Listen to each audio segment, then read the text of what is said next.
All right, this one is kind of a video response to Red Dice Diaries and a challenge that was made to him and others in the brigade about the top three things that you hate coming from a GM or a DM.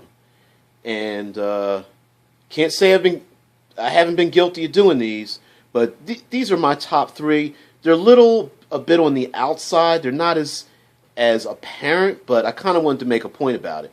I responded to Red Dice, and one of my top three, my first top three, is being a useless character, a useless player. And what I mean by that is, I don't mean, making bad die rolls. I don't mean anything like that. But this was a subject brought up in Nerdarchy when they one of their early posts, and that is that if the game master wants me to make a well-rounded character, let's say the game master says, "Hey, we're going to have some social interaction. We're going to have nobles in the underworld and some backstabbing and some court intrigue, as well as maybe some dungeon crawling." And I go, "Great, cool. I'm going to make a character, equal parts of social interaction and some physical abilities, whatever." And then I start the game, and the game master is just like, it's pure dungeon crawl, and half my character is now useless.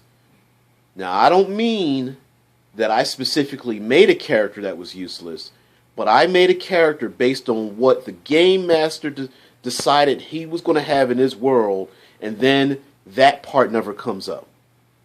Okay? One of the problems I think that sometimes game masters have is not giving the players the opportunity to shine as the creation that they gave themselves. So if you allow a player to make a dark elf necromancer with double weapons and a black panther, let them necromize, let them double weaponize, let them use the black panther. You allow this into the game master, let that person shine with what they have. If you allow a player to play evil character, let them be evil. You allowed it as a game master, you need to let it in there.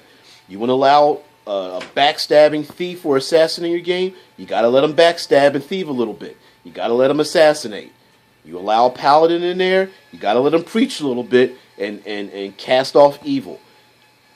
Just because, as a game master, you may not like a particular, say, play style or character concept or character build, if you allow it into your game, it's too late at that point. That's my opinion. Now, of course, here's what happens.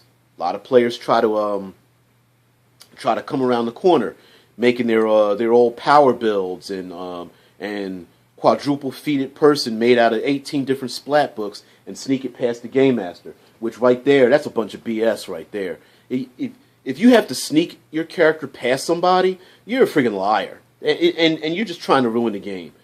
You should be able to put your character sheet out there above board and say, "Hey, listen, with these things attached together, this gives my character the ability to do blank." You should never have to sneak it past anybody, you little bastard. You know who you are.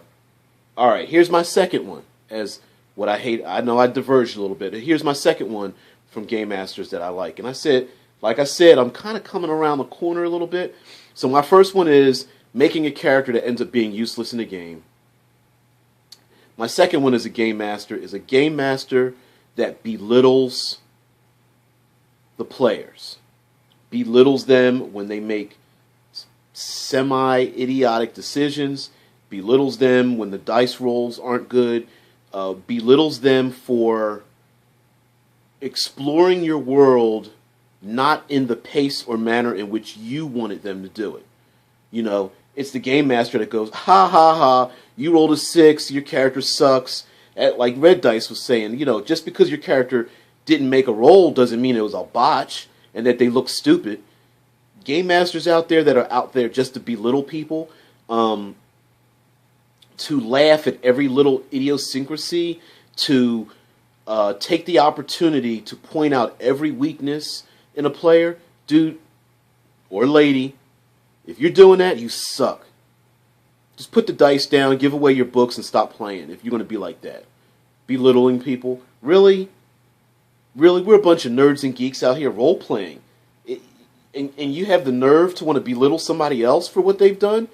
Going, well, I don't understand why you're trying to take a look around the room. You guys are just being stupid. Really? Really? Oh, I don't understand why you just don't kill all the orc babies and pregnant orc women. You guys are just stupid. Why not just kill them and keep on going? Really? Because you as the game master gave us the option? Because you presented this moral quandary and we decided to go a different direction? And now that we're making it more difficult, instead of us just moving on, now we want to take care of these goblin babies and pregnant orc women? That's your fault. You stuck it in the game. You put him in the room. Doesn't mean we want to kill him. So now we're stupid because we didn't make a decision that was the same decision you would make? God, that irks me so much, to belittle characters. Oh, you tried to sneak up on him. You rolled a 6. You failed. Ha ha ha ha ha. Really? Really?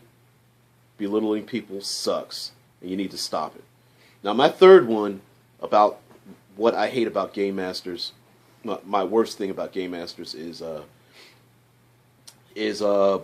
railroading, and that is not allowing the players to fully experience your world because you want to railroad the players down a path.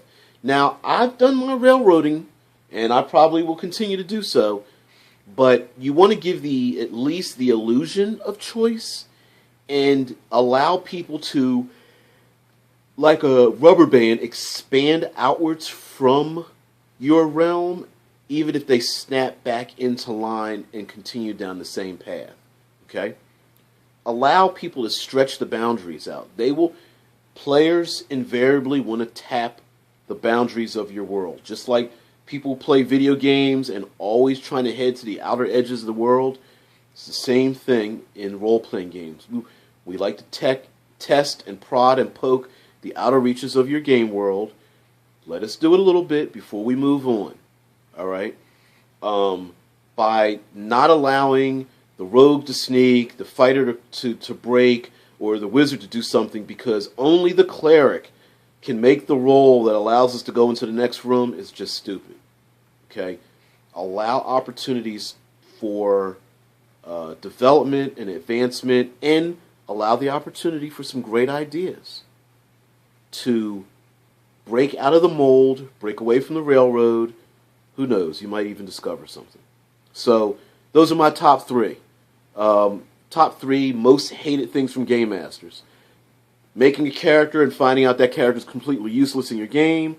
Being belittled for just making some dumb rolls or making some decisions in your game that didn't go your way.